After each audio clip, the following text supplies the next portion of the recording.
let's now check in with Kim Vinnell, who's in another eastern city in Donetsk. And Donetsk is where the pro-Russians have taken over another government building. Kim.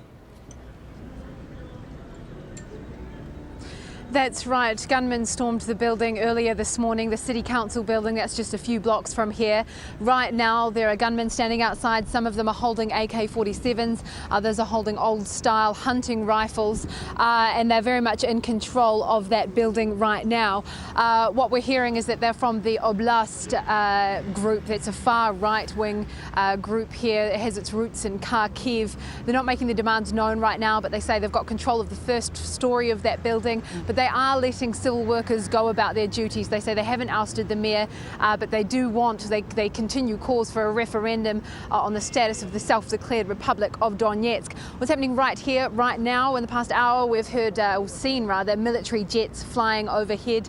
I'm outside the state administration building. People there are still pulling up bricks from the pavement and stockpiling those bricks. There's still several lines of defence, barricades built up with truck tyres and barbed wire. So they're still very prepared. But it's sort of a bizarre scene in the sense it's a very sunny day here. It almost has a festive feeling with the hundreds of supporters outside.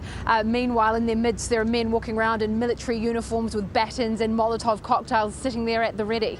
So what about then the Ukrainian operation, the military operation to take over those buildings, the first building that was taken over by the pro-Russians? Where do things stand as far as the operation to retake the government buildings? Okay, I think we've lost Kim. Kim Vinnell, we've lost Chris. Kim for now. Kim Vinnell in Donetsk will be hopefully going back to her for an update on the situation and the Ukrainian military operation to retake those government buildings in the eastern city of Donetsk.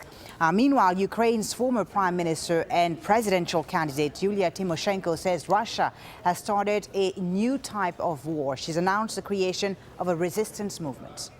The aim of the movement is the following. We want special mobilization points to be created in almost every town, district, region. They will give possibility to everyone who wants to protect Ukraine to take part in this holy duty. Live to Peter Sharp now in Moscow. Peter, despite all these fast-moving developments in eastern Ukraine, the Russian flags being flown there by the pro-Russia separatists, Russia continues to deny any involvement in what's happening there.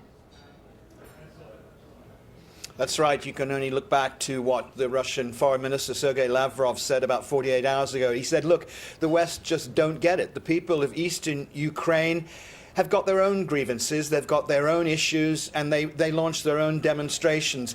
But really, when you see the similarities between the handling of the situation in the Ukraine and also the annexation of Crimea, they seem to be both very, very similar operations.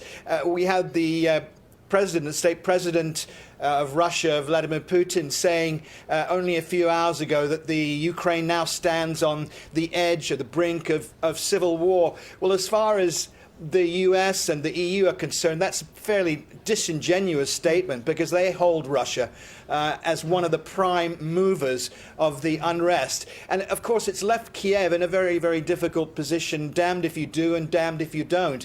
If they didn't take a stand against the occupation of police stations and public buildings in the east, as they didn't for quite some time, they'll be accused of just letting the country, the east of the country, slip out of their grasp. If they came in robustly and there were casualties, that could trigger an invasion, a pretext for the Russians to move into the country. Peter, talks are due on Thursday in Geneva, the first talks between Russia, the EU, the US and Ukraine since the crisis began. Any hope at all that there could be a de-escalation in the crisis after the talks in Geneva? Well, that'll be the aim of the talks, but it seems really unlikely, especially with the events continuing in eastern Ukraine. The Russian foreign minister has really set out his diplomatic stall in advance of the meeting on Thursday. He said that he just cannot accept the interim government in Kiev, and he says until the US and the EU stop trying to legitimize the interim government, which he claims is an illegal government, then there really will be no chance of any sort of de-escalation in this conflict, in this crisis. I would say really that the hopes for success on the first day of the talks aren't particularly high.